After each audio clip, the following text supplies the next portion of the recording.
Hey, everybody out there. My name's Nathan Maxwell, and I'm hanging out with Matt Hensley. And we are from Flogging, and you're listening to Rock and Roll Radio. All right.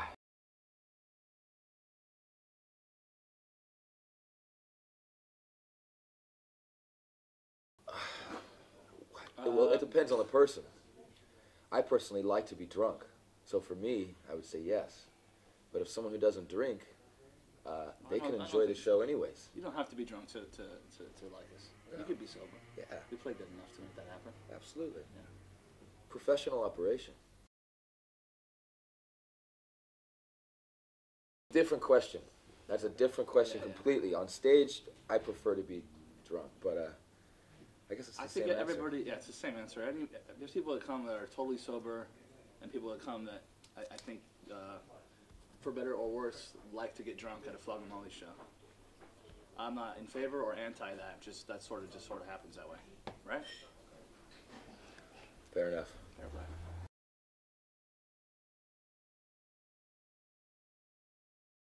I've always felt the same. I'm a punk from California, and that's how I always will feel and be.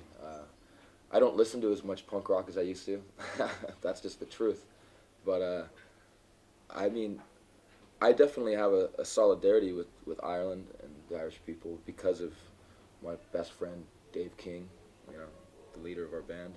You know, he raises that Irish flag every night, and we're up there supporting him. You know, so. I mean, what do you think, Scott? I'm an American. I grew up in California like Nate did, so. But I know more about Ireland than most people from California, and I truly do love Celtic music. I play it all the time, so I feel very familiar with that culture, and I have a great sympathy for it because of Dave and everything else. But at the end of the day, my passport says California. There's a big Irish community in every major city in America, or in the world for that matter, but definitely in America. Yeah. Yeah, LA is a huge Irish community. Boston, Philly, I mean, you name it. Yeah. For me, you know, being in love with Flogging Molly has never been about being Irish. I totally respect the people that have Irish heritage and they're very passionate about their roots and they see Flogging Molly as representing that. That's great. But it's also more. It doesn't have to be about Irish roots. It's just about celebrating life and just about humanity and the struggles that all of us go through. So and I think that Dave's lyrics, I mean, they're never really, even though they're based about his life in Ireland, they're left open on purpose to relate to anybody's culture, regardless of wherever you're from. I mean, the problems he sings about and the miseries are common throughout the world. That's why I think, you know, I mean, I think if we were just only Irish, that I don't think we'd be here in Italy talking to you.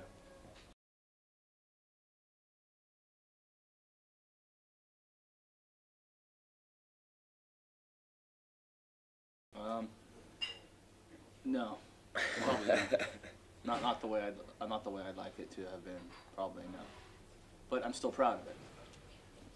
It's as close as we've gotten to capturing a live performance. It sure is better than live at the Green Door. Yeah, for God's sakes. Yeah, I mean, you know, I think it's basically impossible to capture the feeling that you real have. life on a recording. So you just do the best you can with it. The show felt good in my guts, right? My Yeah. soul. It felt great, and I'm not disappointed with it necessarily, but it didn't transcend the feeling I had in my guts and the people probably in the front and in the venue than it did on film. You know what I mean? So I don't know whose fault that is, but and I'm not disappointed necessarily with it. It didn't pack as much of a knockout as I felt when I was playing. Don't tell that to my kids.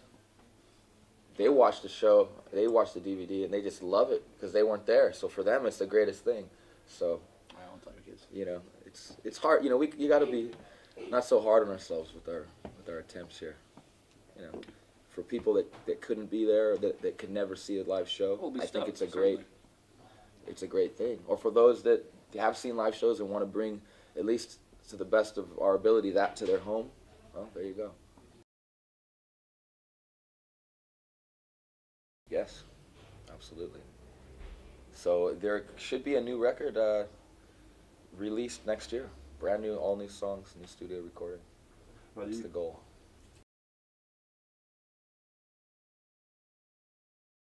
More at home.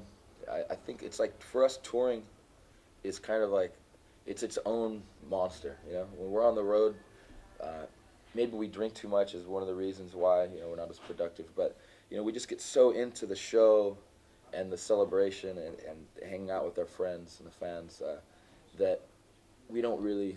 It doesn't make no sense to do that. Yeah, we don't spend time really writing on the road. We spend mostly... You're waking up, you're showering, you're sound checking, and then we're doing, you know, there's not a lot of time. But on our own, when we're home, right, we're all just messing around with things and working on getting riffs and songs together. Yeah.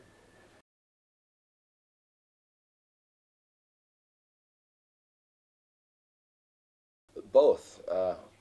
I personally, I mean, I know that I want to perform the songs that I write live, but first and foremost, it has to be real to myself.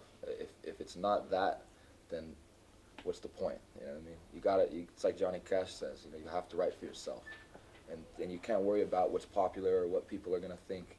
But then once you have a song that you believe in, and it's easy to sell that because you believe in it. Yeah, you believe in it, and then you think about, okay, you know, how can I make this the best it can be so it connects with the audience, you know. So.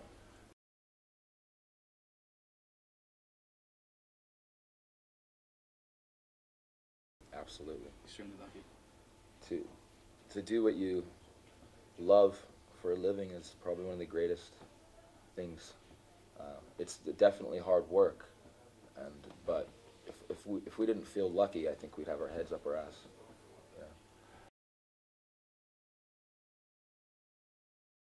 Yeah. It could be, but I don't really. I kind of tell my boys and my friends that I'm on tour for a month. I'll talk to you in a month. It costs a lot of money to keep it all together, and everybody's on different times. And when you go to Europe specifically, it's hard to keep it together. I think maybe a slightly younger bands would have a different answer, because they started touring and they had a laptop and an iPhone, and the technology is just part of their lifestyle. But for us, like when we started doing this, none of us had cell phones, none of us had computers, you know. So that's the lifestyle that we became used to. You know, we still send postcards. You know, that's who we are. And so I think the technology now is there to be more in touch, but it seems a little foreign. It's just like, I don't know. I'll see you next month. You know. Well, I'm a little bit old then. That's all right. Take her away, Scobie.